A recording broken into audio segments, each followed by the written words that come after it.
पाठ 14 अविकारी शब्द अव्यय इंडेक्लिनेबल वर्ड्स। आप पढ़ चुके हैं कि हिंदी में व्याकरण की दृष्टि से भाषा में प्रयोग किए जाने वाले शब्द के दो भेद होते हैं। क विकारी शब्द संज्ञा, सर्वनाम, विशेषण, क्रिया। ख अविकारी शब्द। विकारी शब्दों के बारे में आप पिछले अध्यायों में पढ़ चुके हैं।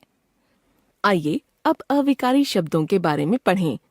अविकारी शब्द अ शब्दांश तथा विकारी शब्द से मिलकर बना है, जिसका अर्थ होता है जिसमें विकार यानी परिवर्तन न हो, अर्थात लिंग, वचन और पुरुष से जो प्रभावित न हो। इन शब्दों को अव्यय भी कहा जाता है। अव्यय का अर्थ है जिसका कुछ भी व्यय न हो, अर्थात ऐसे शब्द जिनका वाक्य में प्रयोग होने पर रूप न बदले, जैसे इधर, और, परंतु, किंतु आदि। अतः हम कह सकते हैं जिन शब्दों में लिंग, वचन, काल, पुरुष आदि के कारण कोई परिवर्तन नहीं होता, उन्हें अविकारी शब्द या अव्यय कहते हैं। अव्यय 1 क्रिया विशेषण, 2 संबंध बोधक, 3 समुच्चय बोधक, 4 विस्मयादि बोधक, 5 निपात। 1 क्रिया विशेषण एडवर्ब। रमन अंकल इधर आ रहे हैं। वे आजकल अधिक दिखाई नहीं देते। पहले तो प्रतिदिन हमारे घर आते थे। अच्छा, अब आज अचानक कैसे आ रहे हैं? इस बातचीत में इधर, आजकल, अधिक, प्रतिदिन तथा अचानक शब्द क्रिया की विशेषता बता रहे हैं, इसलिए ये शब्द क्रिया विशेषण हैं। जिन शब्दों से क्रिया की विशेषता का पता चलता है वे क्रिया विशेषण अव्यय कहलाते हैं। क्रिया विशेषण के भेद। क्रिया विशेषण के 4 भेद हैं। क्रिया विशेषण 1 रीतिवाचक क्रिया विशेषण, 2 कालवाचक क्रिया विशेषण, 3 स्थानवाचक क्रिया विशेषण, 4 परिमाणवाचक क्रिया विशेषण। रीतिवाचक क्रिया विशेषण जिन क्रिया विशेषण शब्दों से क्रिया के होने की विधि या रीति का पता चले उन्हें रीतिवाचक क्रिया विशेषण कहते हैं। जैसे कछुआ धीरे धीरे चलता है, कृषि के लिए वन लगातार काटे जा रहे हैं, गाड़ी तेज चल रही है, मामा जी अचानक आए। उपर्युक्त वाक्यों में आए रंगीन पद धीरे धीरे, लगातार, तेज तथा अचानक द्वारा यह बोध हो रहा है कि क्रिया के होने की रीति या ढंग क्या है। अतः ये सभी शब्द रीतिवाचक क्रिया विशेषण हैं। क्रिया में कैसे लगाकर प्रश्न करने पर उत्तर के रूप में जो शब्द प्राप्त होता है वह रीतिवाचक क्रिया विशेषण होता है। रीतिवाचक क्रिया विशेषण के अन्य उदाहरण हैं एकाएक, सहसा, सुखपूर्वक, झटपट, ध्यानपूर्वक, सचमुच, अवश्य, कदापि, अकस्मात, टुकड़े टुकड़े, हंसते हंसते, धीरे से आदि। कालवाचक क्रिया विशेषण जो शब्द क्रिया के होने के समय का बोध कराते हैं उन्हें कालवाचक क्रिया विशेषण कहते हैं। जैसे हमें प्रतिदिन व्यायाम करना चाहिए, नेताजी अभी अभी आए हैं, मैं आगरा परसों जाऊंगी, हम प्रतिवर्ष हरिद्वार जाते हैं। उपर्युक्त वाक्यों में आए रंगीन शब्द प्रतिदिन, अभी अभी, परसों तथा प्रतिवर्ष क्रिया के होने के समय का बोध करा रहे हैं। ये सभी कालवाचक क्रिया विशेषण हैं। क्रिया में कब लगाकर प्रश्न करने से उत्तर में जो शब्द प्राप्त होता है वह कालवाचक क्रिया विशेषण होता है। कालवाचक क्रिया विशेषण के अन्य उदाहरण हैं जब, कब, अभी, तभी, सदा, तत्काल, तुरंत, शीघ्र, निरंतर, पहले, पीछे, घड़ी घड़ी, अब, फिर, पूर्व, पश्चात, नित्य, दिन भर, प्रातः, हर बार आदि। स्थानवाचक क्रिया विशेषण जो क्रिया विशेषण यह बताए कि क्रिया कहाँ हो रही है, अर्थात जो क्रिया के होने के स्थान की ओर संकेत करें उन्हें स्थानवाचक क्रिया विशेषण कहते हैं।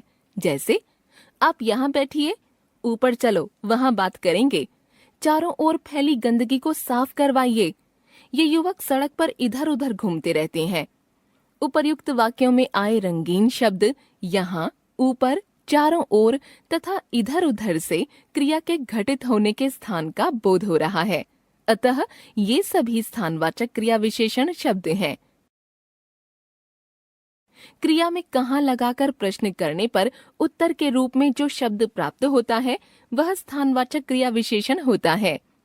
स्थानवाचक क्रिया विशेषण के अन्य उदाहरण हैं बाहर, भीतर, साथ, दाहिने, बाएं, किधर, इधर उधर, उस ओर, इस ओर, नीचे आदि।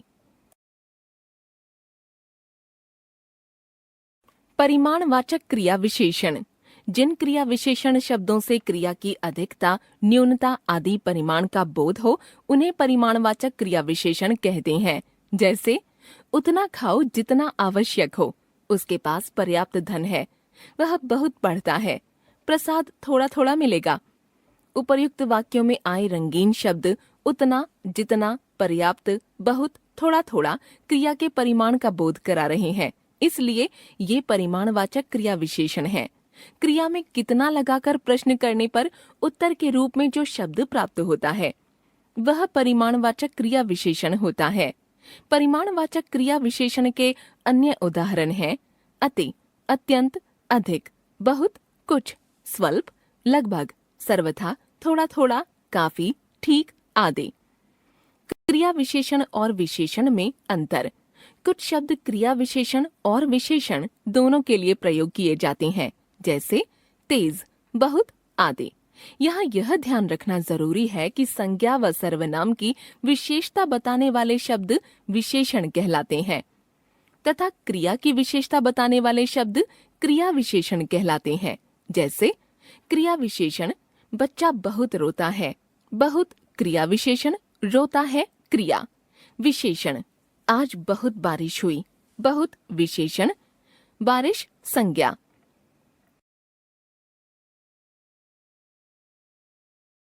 हम जान गए क्रिया विशेषण अव्यय का अर्थ है जिसका कुछ भी व्यय न हो, अर्थात ऐसे शब्द जिनका वाक्य में प्रयोग होने पर रूप न बदले।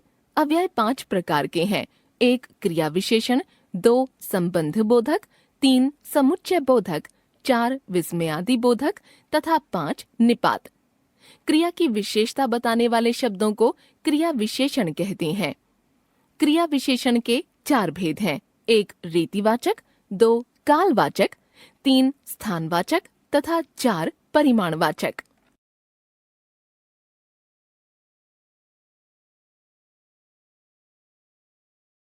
संबंध बोधक प्रेपोजिशन।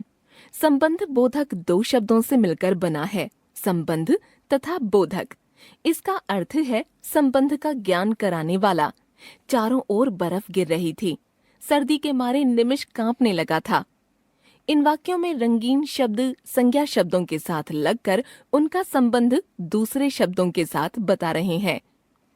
ऐसे शब्द संबंध बोधक कहलाते हैं।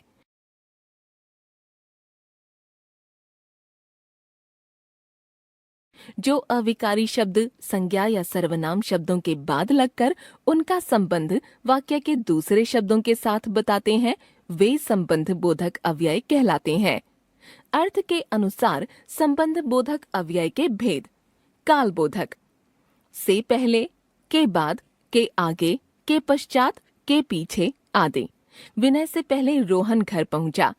स्थान बोधक के ऊपर, के नीचे, के बाहर, के भीतर, से दूर, कुर्सी के नीचे कुछ पड़ा है। दिशा बोधक के पास, के सामने, के आसपास, की ओर, की तरफ, के समीप आदि। घर के आसपास क्यों घूम रहे हो? साधन बोधक के कारण, के द्वारा, के जरिए, के सहारे आदि। चाकू के द्वारा फल काटो। हेतु बोधक के अलावा, के सिवाय, के बिना, के अतिरिक्त आदि। भगवान के अलावा मेरा कौन है? संग बोधक सहित, के साथ, के समेत, के संग आदि। विनोद सहित सभी बाहर निकल जाओ। विरोध बोधक के खिलाफ, के विरुद्ध, के विपरीत आदि। कानून के खिलाफ कुछ मत करना। समता बोधक के समान, की तरह, की भांति, के अनुरूप, के जैसा आदि। रमोला के जैसा कोई और नहीं है। क्रिया विशेषण तथा संबंध बोधक में अंतर। कुछ शब्द क्रिया विशेषण और संबंध बोधक में समान रूप से प्रयोग किए जाते हैं। जब ये शब्द संज्ञा या सर्वनाम के बाद आते हैं तब ये संबंध बोधक कहलाते हैं, लेकिन क्रिया के साथ लगकर उसकी विशेषता बताने पर ये क्रिया विशेषण बन जाते हैं। जैसे क्रिया विशेषण संबंध बोधक, वह सामने बैठ गया, घर के सामने मंदिर है, विभोर अच्छा गाता है, विभोर से अच्छा रंजन गाता है।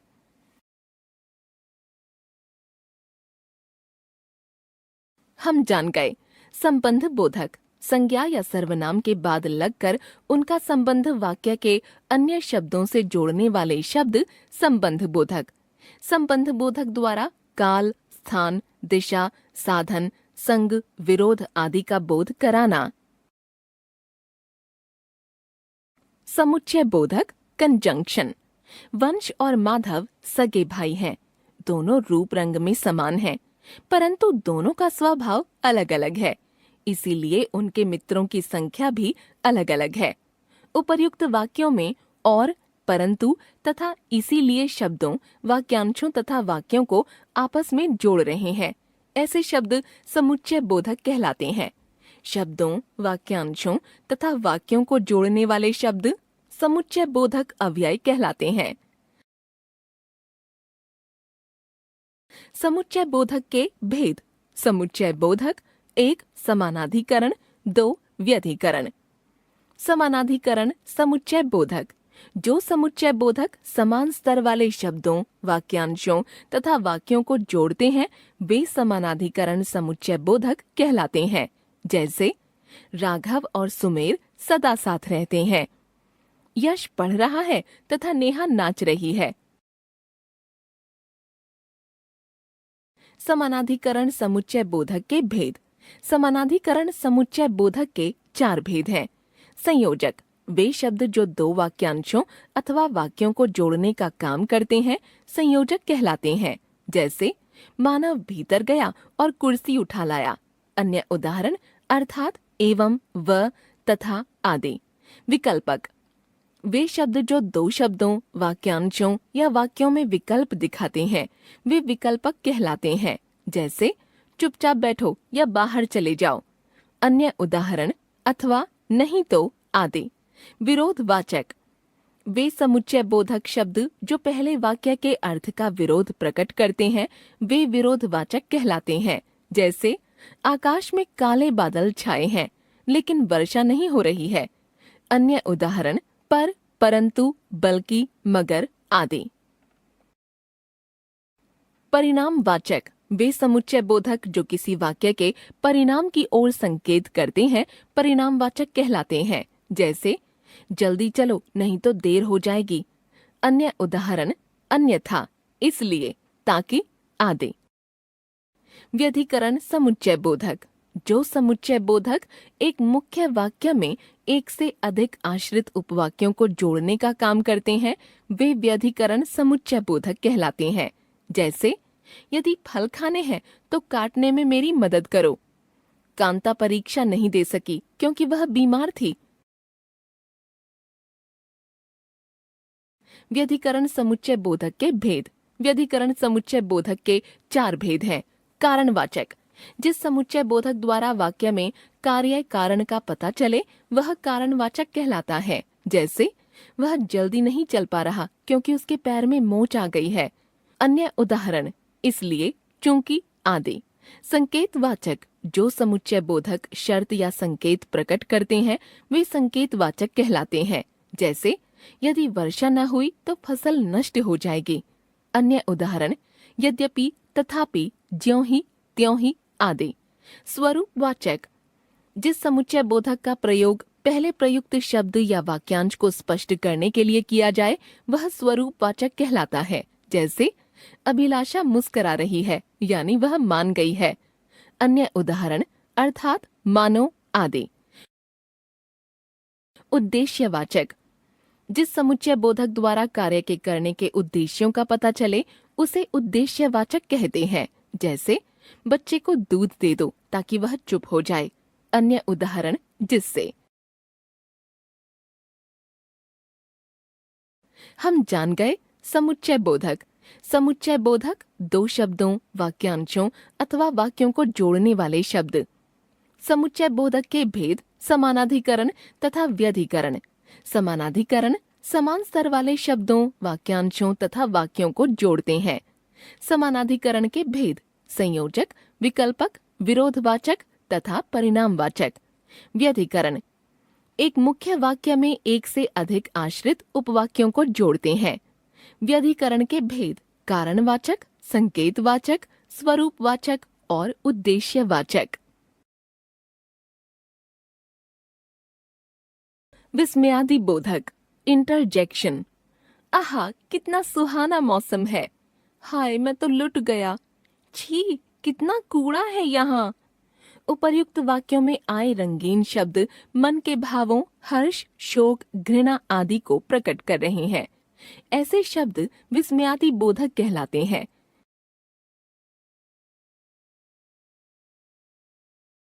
विस्मयादि बोधक शब्द 3 शब्दों के मेल से बना है। विस्मय जमा आदि जमा बोधक, अर्थात विस्मय आश्चर्य आदि भावों का बोध, ज्ञान कराने वाले शब्द। जब हमारे मन में किसी भाव की प्रधानता होती है तब ये अचानक ही हमारे मुख से निकल पड़ते हैं। इनका प्रयोग सदा वाक्य के आरंभ में किया जाता है। इनका स्वरूप सदा एक सा रहता है। इनका संबंध वाक्य से नहीं होता, ये केवल मनोभाव प्रकट करते हैं। इनके बाद सदा विस्मयादि बोधक चिन्ह का प्रयोग किया जाता है। विस्मयादि बोधक अव्यय के भेद। मन के भावों के आधार पर विस्मयादि बोधक के निम्नलिखित 8 भेद होते हैं। विस्मय बोधक क्या, अरे, हैं, ऐ, ओह आदि। क्या, तुमने कब सुना। हर्ष बोधक आहा, वाह, धन्य, शाबाश, खूब आदि। वाह, तुमने तो कमाल ही कर दिया। शोक अथवा पीड़ा बोधक हाय, उफ, आह, त्राही त्राही, हाय राम आदि। उफ, पेट में बहुत दर्द हो रहा है। घृणा अथवा तिरस्कार बोधक छी, छी छी, परे हट, धत, धिक आदि। छी छी, चारों ओर कितनी बदबू फैली है। चेतावनी बोधक सावधान, हटो, बचो, खबरदार, होशियार आदि। खबरदार, राजा की सवारी आ रही है। स्वीकृति बोधक हाँ, ठीक, अच्छा, बहुत अच्छा, जी आदि। जी, आपने ठीक कहा। आशीर्वाद बोधक जीते रहो, दीर्घायु हो, सुखी रहो, विजयी हो आदि। विजयी हो, तुम अवश्य शत्रु को हरा सकोगे। संबोधन बोधक अरे, हे, अजी, सुनो, ओ, ए आदि। हे प्रभु, मेरी प्रार्थना सुन ले। हम जान गए विस्मयादि बोधक। मनोभावों का बोध कराने वाले शब्द विस्मयादि बोधक। ये शब्द हर्ष, शोक, घृणा, विस्मय, आशीर्वाद, पीड़ा आदि के सूचक होते हैं।